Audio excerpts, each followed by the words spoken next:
तो हे कॉम्पिटिटर, कैसे हो आप लोग? आई होप आप लोग बहुत अच्छे होगे, अच्छे से पढ़ाई कर रहे होगे।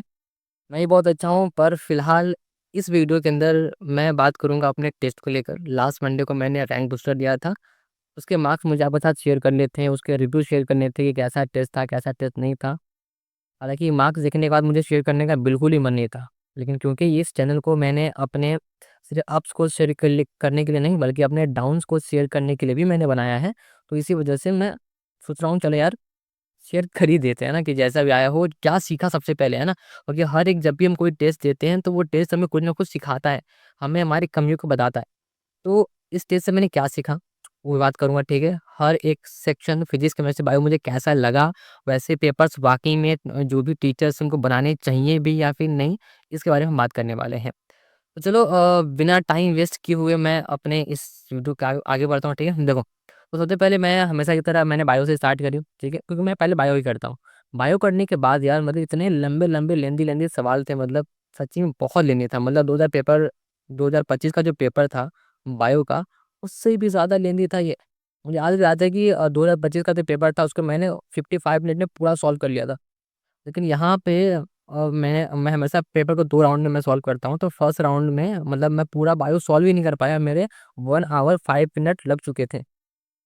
30 क्वेश्चन बाकी थे मेरे करने के लिए। तो मैंने फटाफट बायो को छोड़ा और मैं फिज़िक्स केमिस्ट्री पे जंप कर गया। मैंने देखा वो थोड़े से मॉडरेट थे, तो उसको मैंने फटाफट जल्दी-जल्दी सॉल्व किया। सॉल्व करने के बाद मेरे सिर्फ 15 मिनट बच गए थे फिज़िक्स केमिस्ट्री के बाद। तो मैं, क्योंकि बायो में क्वेश्चन करने बाकी थे, तो मैं बायो पे वापस चला गया और बचे हुए जो 30 क्वेश्चन थे, मैंने 15 मिनट में फटाफट उसको सॉल्व किया। इतने में टाइम पूरा खत्म हो चुका था, तो इसी तरीके से मेरा पेपर बीता। मैं अगर बताऊँ कैसा था सारे सेक्शन, तो बायो बहुत लेंदी था, वैसे लेंदी मेरे ख्याल से नहीं आएँगे बायो कभी भी, क्योंकि उसके क्वेश्चंस है ना, बहुत सारे क्वेश्चंस में ये क्या पूछा गया था ना, कि अगर ऐसा कर देंगे तो इसका बॉडी पे क्या इम्पैक्ट होगा।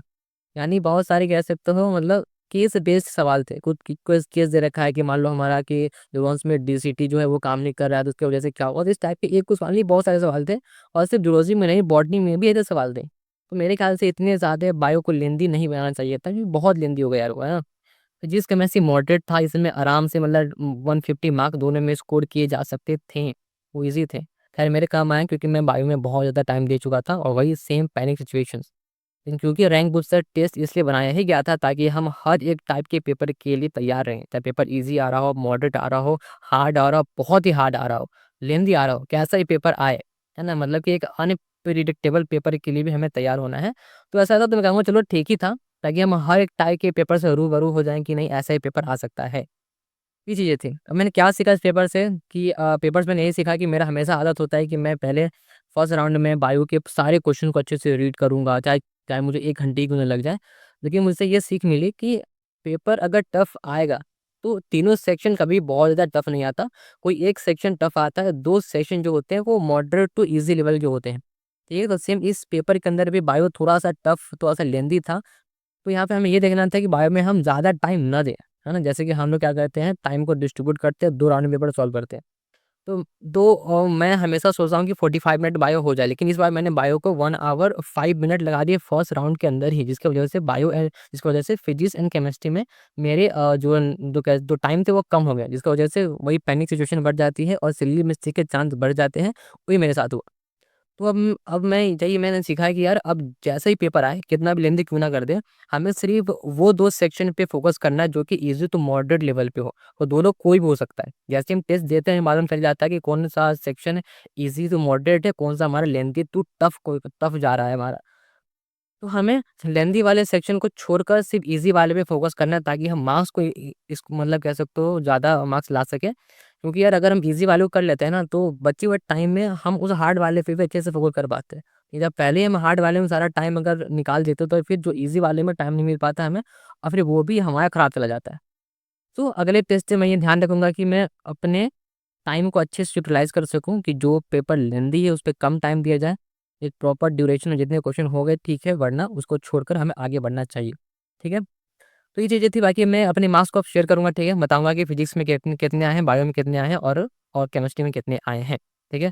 फिलहाल मैं अभी रैंक बूस्टर की प्रिपरेशन वापस कर रहा हूँ, मतलब जो अगला रैंक बूस्टर अगले महीने में है, उसके लिए आज से ही यार, क्योंकि ये जो टेस्ट मैंने दिया था, इसमें मैं सही से क्वेश्चन प्रैक्टिस नहीं कर पाया था। रिवीजन तो मान लो मैंने कर ही लिया था, कहीं न कहीं क्वेश्चंस रह गए थे, इस वजह से मेरे पेपर अच्छे नहीं गए हैं। तो चलो मैं अपने मार्क्स को शेयर करता हूँ, तो दिखाऊंगा कि सब्जेक्ट वाइज मेरे मार्क्स कितने आए हैं। तो भाई लोग ये रहा मेरा रैंक बूस्टर 3 जिसको मैंने दिया, ठीक है। मैं पीडीएफ पे ही मैं दिया था, मैं ऑनलाइन नहीं दिया था। तो इसको मैंने सॉल्व किया, मैं आपको फटाफट मार्क्स दिखाता हूँ ना, मैं लास्ट में लिख रखा है और सारे मार्क्स वगैरह 1 मिनट। जैसे ये रहा, ठीक है। तो देख सकते हो मेरे जो टोटल मार्क्स हैं वो हैं 513। यस, बहुत कम है मार्क्स ये, ठीक है। अगर मैं सब्जेक्ट वाइज मार्क्स के बारे में बात करूँ तो लगभग ये फिजिक्स के अंदर 104 है, जिसमें मैंने जो करेक्ट करे हैं वो 28 करे हैं, 8 इनकरेक्ट हो गया है और 9 मैंने स्किप कर दिए थे। सेम केमिस्ट्री के अंदर 34 करेक्ट है, 9 इनकरेक्ट है और 2 स्किप मैंने कर दिए। और बायो के अंदर मेरे आए हैं 282, जिसमें सिमिलरली 24 करेक्ट है, 14 इनकरेक्ट हो गया। पहली बार मेरे बायो में इतने सवाल गलत हुए हैं। और फिर मेरे 2 क्वेश्चन मैंने स्किप कर दिए हैं, वही टाइम नहीं मिलने की वजह से मैंने इसको छोड़ दिया। तो कुछ यही था, 513 नंबर, ठीक है। तो अब हमें इस मार्क्स को इम्प्रूव करना है, तो मेहनत जारी है भाई लोग, आप लोग भी मेहनत करते रहो, है ना। मेरा अगले टेस्ट में ज़्यादा नहीं तो मैं टारगेट रख रहा हूँ मिनिमम मुझे 550 लेकर आना है, चाहे पेपर कैसा भी आए, ठीक है। चलो आप लोग भी पढ़ते रहो, मिलते हैं किसी नेक्स्ट वीडियो में, तब तक के लिए take care and bye bye.